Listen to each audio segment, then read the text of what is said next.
এই যে বেসরকারি শিক্ষক নিবন্ধন পরীক্ষায় যারা উত্তীর্ণ হয়েছে 17তম ব্যাচের যারা এখানে আছে, এরা মূলত 17তম ব্যাচের, তারা সকাল থেকে এখানে ছিল। আমি সকালে এসে কথাও বলে গেছি।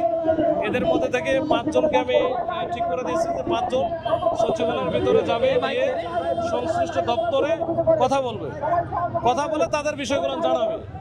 তো এইটার পরে আমি তো আমার মতো চলে গেছে, আমাদের ফোর্স অফিসার ছিল, কিন্তু হুট করে শুনে যে যারা ভিতরে গেছে তারা নাকি আর ভিতরে যাবে, বলে যে আমরা ভিতরে গেলে ওইখানে যদি সমাধান না হয় তাহলে ওইখানে শুয়ে পড়বো বা এরকম কিছু একটা, যে তারা বের হবে না। তখন আর সচিবালয় ঢুকতে দেয় নাই, তখন এদেরকে খবর দিচ্ছে।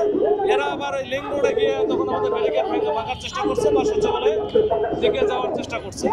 পুলিশ স্বাভাবিকভাবে বাধা দেবে, যেহেতু ওইখানে 144 আছে, আর সচিবালয় যদি চলে যায় তাহলে তো আসলে আইন শৃঙ্খলা পরিস্থিতি কিছু থাকে না। তো এই অবস্থার মধ্যে যখন পারে নাই, প্রথম থেকে অল্প ফোর্স ছিল, তখন ওরা সাউন্ড গ্রেনেড মারছে।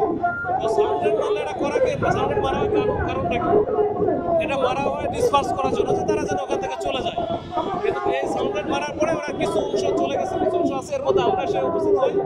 এরপরে আবার নতুন করে আবার তাদের সাথে কথা বলি, কয়েকজন তাদের আহত হয়েছে, এদেরকে মেডিকেলে পাঠাইছে, আমাদেরও কয়েকজন আহত হয়েছে, তাদেরকে পাঠানো হয়েছে।